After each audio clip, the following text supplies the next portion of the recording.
Bayangkan punya mesin yang mencetak uang saat Anda tidur. Kedengarannya sempurna kan?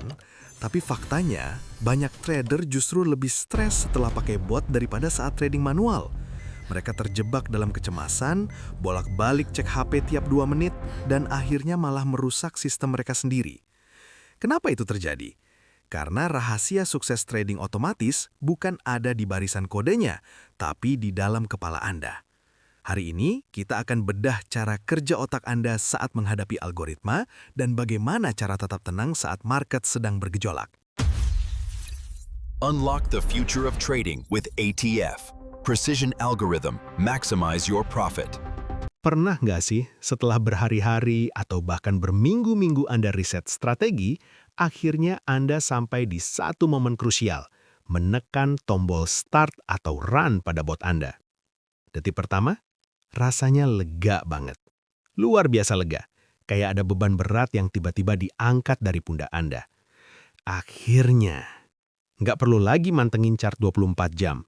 Nggak perlu lagi takut ketinggalan momen saat lagi tidur. Anda merasa bebas. Tapi tunggu dulu. Beberapa menit kemudian, biasanya muncul perasaan aneh yang saya sebut sebagai silent anxiety. Kecemasan yang sunyi. Anda mulai bolak-balik ngecek HP setiap 2 menit. Padahal katanya tadi mau delegasi kan? Disinilah terjadi benturan hebat di dalam otak kita. Secara logika, kita tahu algoritma itu lebih efisien. Tapi secara psikologis, ada insting purba manusia yang mendadak berteriak. Ini uang kita loh. Masa kita kasih kendali penuh ke barisan kode program? Muncul deh pertanyaan-pertanyaan nakal yang mulai menghantui pikiran Anda. Ini beneran kerja nggak sih? Kok dari tadi diem aja? Gimana kalau koneksinya putus? Atau ketakutan terbesarnya, gimana kalau sistemnya crash dan saldo saya ludes dalam sekejap?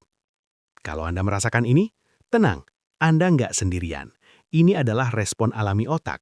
Masalahnya, kalau kecemasan ini nggak dikelola, Anda bakal terjebak dalam godaan untuk mengintervensi bot Anda di saat yang paling tidak tepat. Nah, pertanyaannya, gimana caranya supaya kita nggak dikit-dikit panik? Jawabannya adalah dengan melakukan apa yang saya sebut sebagai alkimia algoritma. Kita nggak bisa cuma berharap percaya begitu saja. Kepercayaan itu harus ditempa. Percaya sama bot itu bukan kayak cinta pandangan pertama. Ini lebih kayak hubungan yang harus dibangun lewat proses yang lambat dan sangat cermat. Langkah pertamanya, validasi. Jangan pernah langsung gas di akun real dengan modal besar. Mulailah dari backtesting. Uji strategi itu di data masa lalu. Lihat gimana performanya saat market lagi trending atau saat market lagi sideways nggak jelas. Setelah itu, naik kelas ke akun demo, lalu ke micro trades. Kenapa harus mulai kecil? Supaya otak Anda terbiasa melihat bot itu bekerja tanpa membuat jantung Anda copot setiap kali ada fluktuasi harga. Poin kedua yang gak kalah penting, Anda harus paham kenapa bot itu mengambil keputusan. Meskipun itu cuma logika statistik yang membosankan, Anda harus tahu dasarnya. Kalau Anda nggak tahu alasan bot itu entry, maka setiap kali ada posisi yang sedikit merah, pikiran Anda akan langsung menyimpulkan, waduh, botnya rusak nih.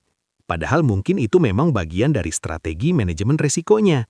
Ingat, kita sedang membangun sistem jangka panjang, bukan sekedar mencari keberuntungan sesaat. Sekarang mari kita bicara jujur. Musuh terbesar pengguna bot bukan cuma coding yang salah, tapi ekspektasi yang ketinggian. Banyak orang terjun ke dunia bot karena tergiur janji cepat kaya. Tapi dengar saya baik-baik, kalau Anda menggunakan bot dengan niat mengejar kekayaan instan, itu adalah resep paling manjur menuju bencana psikologis. Kenapa?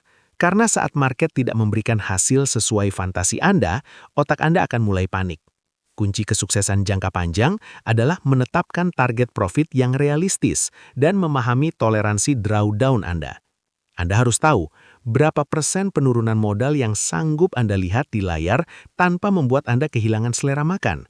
Kalau bot Anda punya drawdown 15%, tapi Anda sudah senam jantung di angka 5%, berarti ekspektasi Anda belum terkalibrasi dengan benar.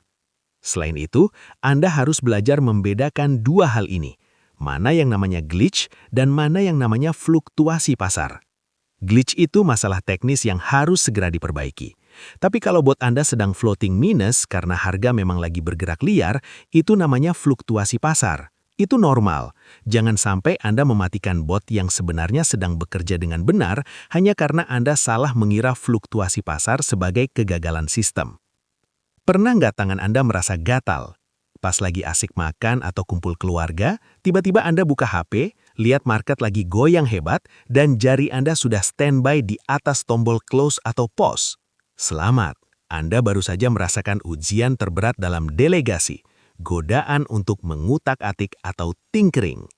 Saat volatilitas tinggi, insting kita akan berteriak, lakukan sesuatu. Tapi disinilah letak jebakannya. Ingat, Anda menggunakan bot karena bot tidak punya emosi. Kalau Anda melakukan intervensi manual hanya karena rasa takut, Anda baru saja menghancurkan keunggulan statistik dari sistem Anda sendiri. Langkah selanjutnya untuk tetap waras adalah melatih detachment atau pelepasan emosional. Pisahkan harga diri Anda dari performa bot. Kalau hari ini bot Anda loss, itu bukan berarti Anda trader yang bodoh. Terakhir, kuncinya ada pada rutinitas. Anda perlu memantau, itu wajib. Tapi monitor bukan berarti micromanaging. Buatlah jadwal tetap, misalnya cek bot Anda cuma 2 kali sehari. Sisanya, biarkan algoritma yang bekerja. Tujuan awal Anda pakai bot kan supaya punya lebih banyak waktu luang kan? Jadi jangan malah jadi budak layar yang baru.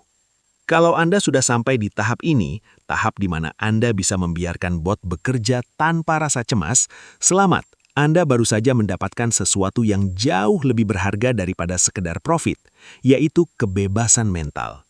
Manfaat terbesar dari otomatisasi adalah ruang di pikiran Anda yang mendadak kosong. Ruang yang dulu penuh dengan stres, sekarang bisa Anda gunakan untuk hal lain. Untuk hobi Anda, untuk keluarga, atau untuk merancang strategi baru. Dalam perjalanan ini, Anda pasti akan bertemu dengan hari-hari yang merah. Tapi bingkai ulang kegagalan itu bukan sebagai kekalahan pribadi, tapi sebagai titik data. Kekalahan hari ini adalah informasi penting untuk memperbaiki algoritma Anda besok. Tujuan utama kita menggunakan teknologi ini adalah untuk meningkatkan kualitas hidup, bukan malah membiarkan teknologi itu menyita hidup kita. Kekayaan sejati bukan cuma soal saldo akun Anda, tapi seberapa banyak waktu yang bisa Anda nikmati dengan tenang tanpa harus terikat di depan layar. Itu tadi perjalanan psikologis dalam dunia trading otomatis. Kalau Anda merasa video ini bermanfaat atau mungkin Anda punya cerita unik, atau bahkan kegagalan lucu saat pertama kali pakai bot, langsung saja tulis di kolom komentar ya. Saya pengen dengar cerita kalian. Jangan lupa like, subscribe, dan nyalakan loncengnya supaya nggak ketinggalan tips-tips seputar psikologi dan strategi trading lainnya. Saya Anton, sampai jumpa di video berikutnya. Trade smart, live better.